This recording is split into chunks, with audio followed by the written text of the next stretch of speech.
Alright, so in our last class, we treated conditional proof, and I'm sure many of us by now would have understood what conditional proof is, right? So today, we'll be looking at indirect proof, okay? Resolving arguments concerning indirect proof.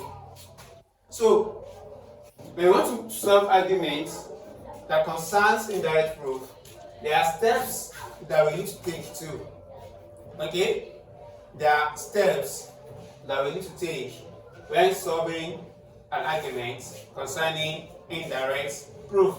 So, now what are the steps? Step one says that what? Assume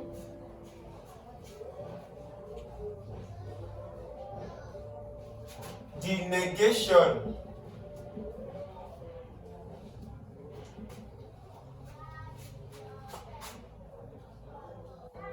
of the conclusion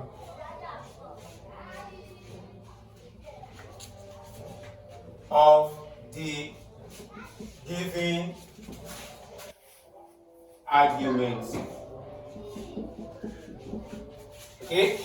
So we are asked to assume the negation of the conclusion of the given argument. Okay? Step 2. Manipulate your rules of inference and replacements to arrive, these as additional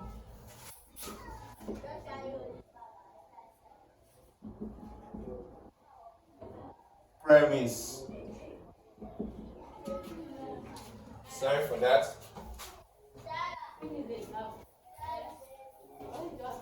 So, we assume the negation of the conclusion of the given argument as additional premise. Okay? As additional premise. So, step 2. Manipulates your rules of inference and replacements to arrive at a contradiction. Okay? Yeah. Use of indirect proof, we are arriving at what? Contradiction. Step 3. Work towards getting your conclusion. These are the steps that we need to follow when resolving arguments concerning indirect proof. The first step says that what? You should assume the negation of the conclusion of the given argument as additional premise.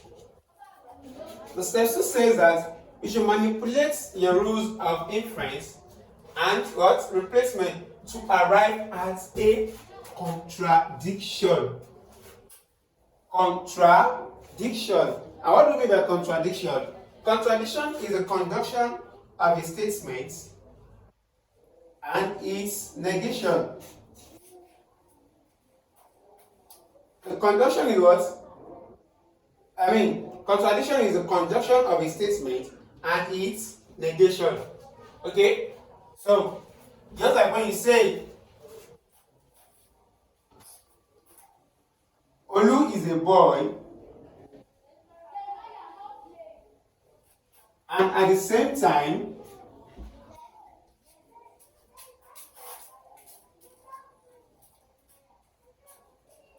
he is not a boy. You can see that's a contradiction. Olu is a boy and at the same time he is not a boy. You can see this is a what? Contradiction. This is a what? Contradiction. Alright? So let's formulate arguments and resolve it using indirect proof.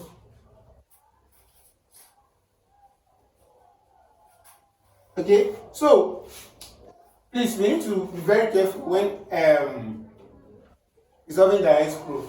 Okay, because we are arriving at what? Contradiction. So supposing we are given P conjunct A. Okay, P conjunct A implies L, line 2. A implies L, therefore L. Okay, so let's take our steps. The first step says that what? You should assume the negation of the what? Conclusion of the given argument as additional premise. So that means this is the conclusion of the given argument, right? So additional premise, that will take us to what? Line 3. So we are now asked to assume the negation of what? Our conclusion. Negation L. You can see negation of what? Of our conclusion of the given arguments as an additional premise. Using the rule of what? Indirect proof. Now, step 2 says that what? Manipulate your rules of inference and replacement to arrive at a contradiction. Now, we are using our rules of inference and replacement to arrive at a what? Contradiction. Okay, so here we have A implies L. Negation of L will give us therefore negation A. Line 2 and line 3. Modus tollens. Modus tollens is one of the rules of reference that says and you have P implies Q, and your second premise is negation of Q. Therefore, your conclusion will be what? Negation of P. So you can see P implies Q, negation of Q, therefore negation of P. A implies L, negation of L, therefore negation of what? A. You know? In the last class, I said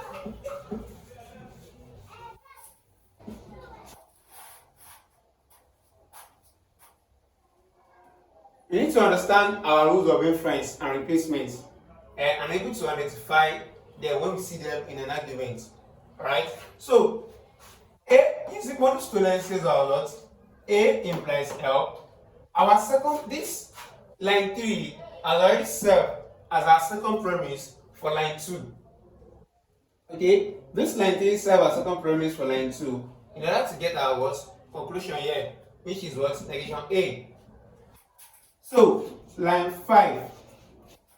We've touched line 2 and line 3. So, let's take to line 1. We have P and A.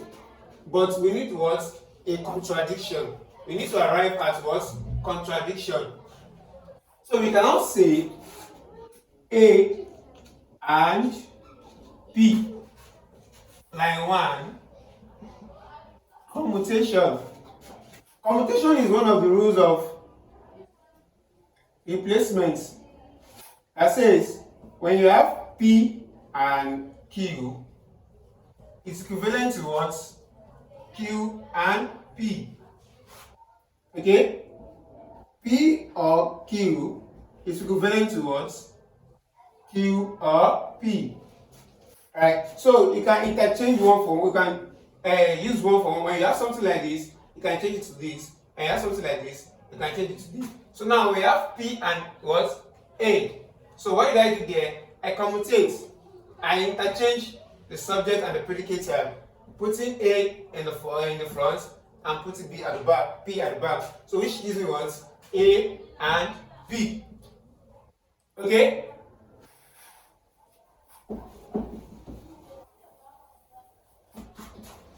So let's go. We've not arrived at contradiction here. What are we going to do next? Is to look at this line and say, okay, we have already solved our line 1, line 2, line 3. Our line 4 is a what? A negation proposition, a negative proposition. So let's go to line 5. Line 6 rather. We have A and B. You can just conclude that what? A. Line 5, simplification. Simplification as one of the rules of reference.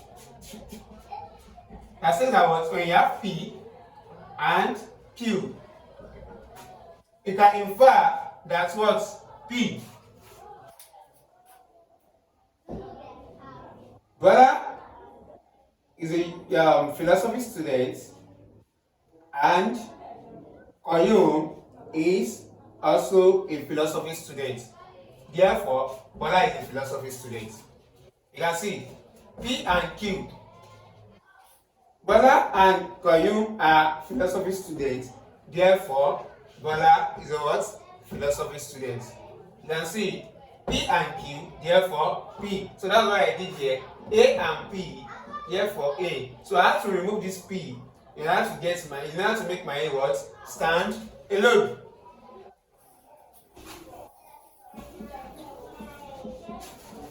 So remember, I said a contradiction is what? Conjunction of a state of what? Of a statement and its negation. Alright? So that will take us to line 7. Line 7 will now be what? A and not A. That is what? Line 6 and line 4. Conjunction. You can see line 6 is what? A positive statement. While our line 7 is negative. Line 4 is a negative statement of line 6. A and not A. That's the what? You have already arrived at our what? Contradiction.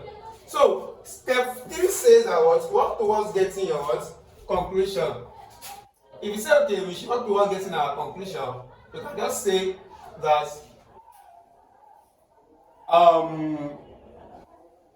okay, can I say that A implies L, A, therefore N. So we're using line 2 and line 6 to get back our words. Work. But that's not what we are really concerned about, because step 2 says that what? We should manipulate use of inference and replacement to arrive at a contradiction. Once you arrive at a contradiction, you solve your what? Argument using indirect proof. But if you say that okay, you want to work towards getting your conclusion back, you can now say line 8, N, line 2 and line 6, modus ponens. You can say that you got your conclusion back, right? But what do we need to arrive at? We need to arrive at a contradiction. So this doesn't really matter. Since you arrive at a contradiction, you are good to go. Let's take another example. Okay? Please. Okay. You can see that we've already arrived at a contradiction here. And the contradiction is what? O and not O. A and not A. So when we have G or open brackets K and W, line 2, not G, therefore what? K. G or K and W, not G, therefore K. So we use the same, we go on with the same what? Rule. You assume the negation of the conclusion of the given argument as additional premise. That will take us towards our line 3. The negation of K. This is the conclusion. So our additional premise will be what? Negation of K. I, P.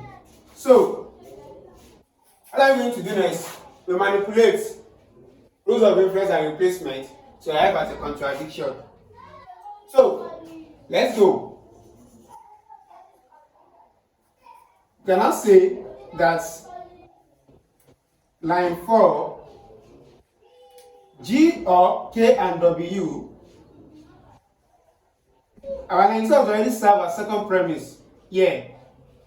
Not G, therefore K and W. What's line 1 and line 2? What would I use there?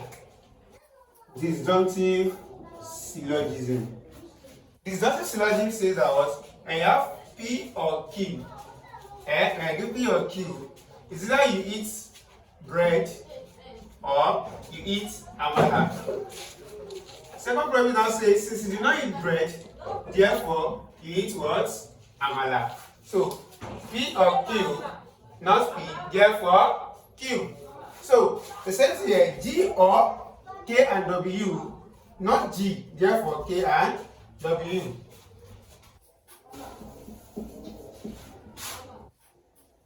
Line 5. We need to arrive at what? Contradiction here. And we have K and W here. So what are you going to do? You can just say K for simplification. You know, I've already explained what simplification is. Simplification says that what? When you have P and Q, you can infer that what? P. Bolu and Tola are year 1 students. Therefore, Bolu is a year 1 student. You can see Kunle and Wegos are footballers. Therefore, Kunle is a what? Footballer. You can see. So, line 6. Because we've not arrived at our contradiction yet. The step says that we must arrive at what? A contradiction. So you cannot say K and not K. Line 5 and line 3. Conjunction. Conjunction is what? When you have P, you have Q. Therefore, P and Q. Okay? Tunde is a footballer, is the first premise. Wegos is a footballer, is the second premise. You can now infer that both Kunle and Wegos are footballers. Do you get it now? So that's the rule for what? Conjunction. So that's how we. So you can see that we've already arrived at our what? Contradiction. We've arrived at our what? Contradiction here. And if you are to say, okay, we should work towards our getting our conclusion back. Yeah, we can now say that, in fact, yeah, alone has already given us what? Our conclusion. But that's not what we need. What do we need? A contradiction. K and not K.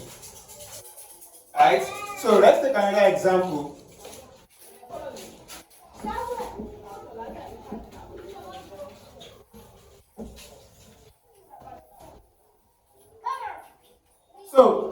for indirect proof. Let's look at another example. So if you are given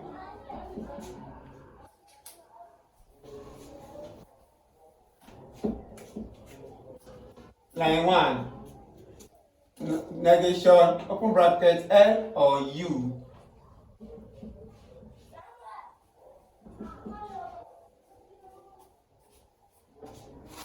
Line 2 says that what? J implies L. Therefore, not J. This is the statement given, this is the argument given. So, we are now asked to use what? Indirect proof to resolve these arguments. So, the first step says that what? You should assume the negation of the what? Conclusion of the given argument as additional premise. That will take us to what? Line 3. So, our line 3 is now the what? Negation of our what? Conclusion. So what's our conclusion? Negation J. So this negation J is always confusing some people because the fact that you're having negation J doesn't mean your additional premise will have negation J. No. This negation J here is a statement on its own, but a negative statement. But the statement says that it should not negate, it should assume the negation of that negative statement. So that will give us what? Negation of what? Negation J.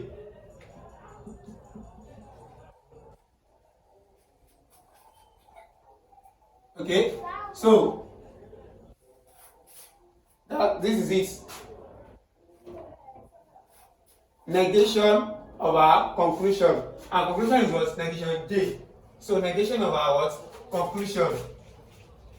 I P. Indirect proof. So step 2 says that manipulate your rules of inference and replacement to arrive at a contradiction. So now let's work towards getting our what? Contradiction. So here, line 4. This negation J. Under the rules of replacement, the rules of double negation. Double negation says that what? Not P is equivalent to what? P.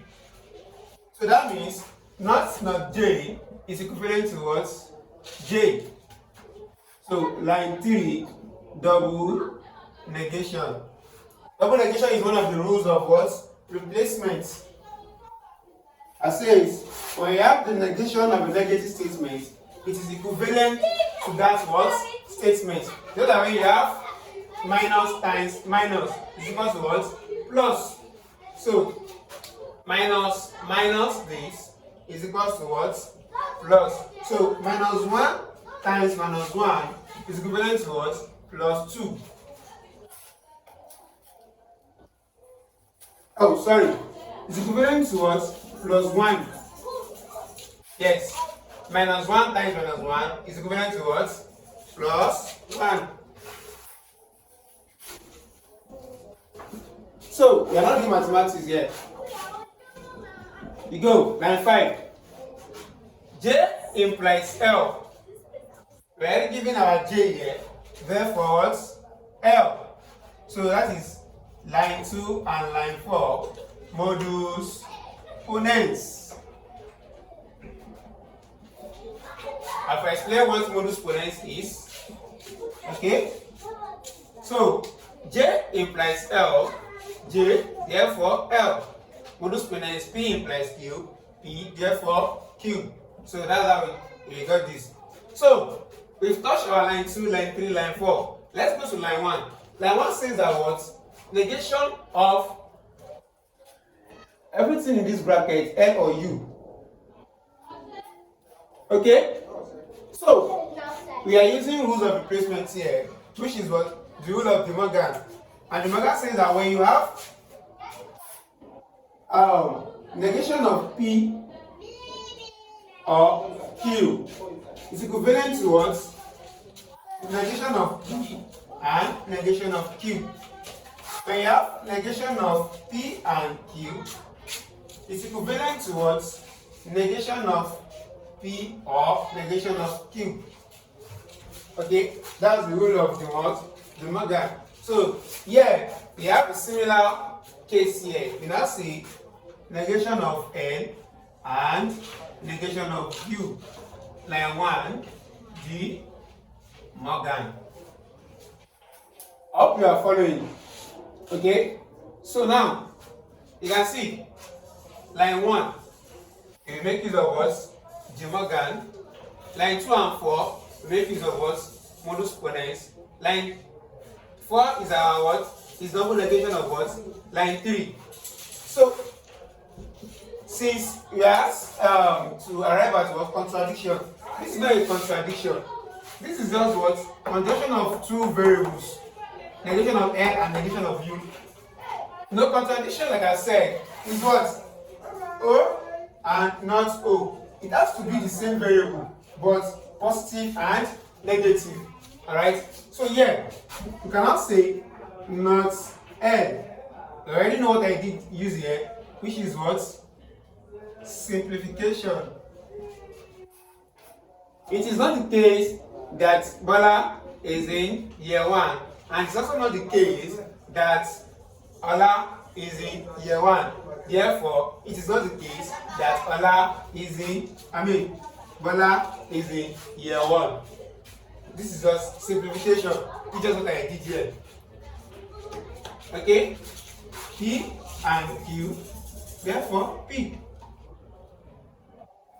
So not P and not Q, therefore not P. It's the same thing as what? Simplification.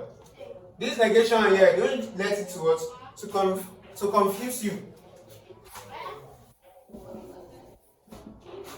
So we are working towards getting our what? Contradiction. So now we have a negative statement here and we have our positive statement here. And contradiction says that what? Conjunction of a positive statement and negative statement, which is what? L and not L. Line 5 and line 7 called conjunction. Conjunction. So that is that. I'm getting our what? I'm resolving argument using what? Indirect proof. If you say, okay, we should now work towards getting our not J, our conclusion, you can now say, since we have J implies L, and we have not L, therefore not J. That will be what? Line 2 and line 7, modus tollens. You can see we've already gotten our what? Our argument, conclusion back. But what we want to arrive at is what? Contradiction. L and not L. Alright? So that is that on indirect proof. For indirect proof, you are arriving at what? At a contradiction. That is it. For indirect proof, you are arriving at a contradiction. So, once again, you can go ahead and pick different examples to better understand what indirect proof. And when you have any issue or any problem, you can put it in the comment section, and I'll do what? And I'll reply. I'll give replies to it. Thank you very much.